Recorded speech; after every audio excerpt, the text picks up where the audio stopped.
In this video, we're going to graph linear equations. When we graph linear equations, it helps if our equation is in something called slope-intercept form. Slope-intercept form is y equals mx plus b. In the equation, the slope is the variable m. Remember, slope is the same as rise over run. It can also be thought of as the change in y over the change in x. Also in this equation, the b is the y-intercept. This is where the line intersects or crosses the y-axis. Having a linear equation in slope-intercept form allows us to quickly and easily graph the line on a coordinate plane. This first problem says to graph y equals 3x plus 1. The first thing I like to do is state the slope and the y-intercept. To help us, we need to make sure we're in slope-intercept form. That's y equals mx plus b, where m is your slope.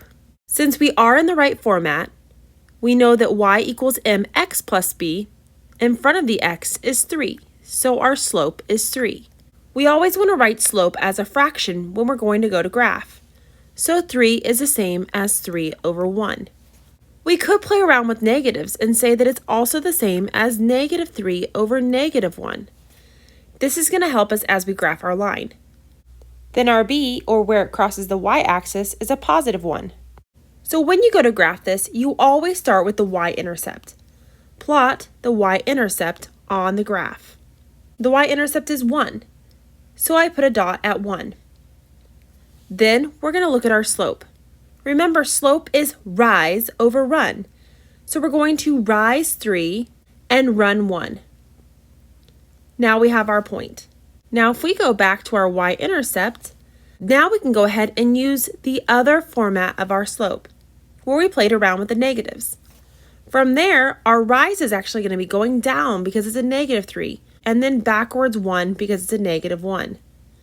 You could keep going if you wanted to and make as many points as you want to, or until you run out of room on your graph. The final step is to connect your dots and then draw an arrow at both ends showing that it goes on in both directions. Go ahead and pause the video and try this next one on your own. Now let's see how you did. Our slope is what's in front of the x, that's negative 2. We need to write that as a fraction, so we can write that as negative 2 over 1. Playing around with negatives, we could also have it as 2 over negative 1. Both of them are equivalent to negative 2. If you notice, we did not have a plus b. There's nothing there. So in that case, our y-intercept is 0. So our first step is to put the dot at our y-intercept, which is 0. From there, we're going to go down 2 and positive 1, down 2 and positive 1. We could then go in the other direction by going back up to our y-intercept, and this time we're rising 2 and going backwards 1, rising 2 and going backwards 1. Connect your dots and draw arrows on both ends.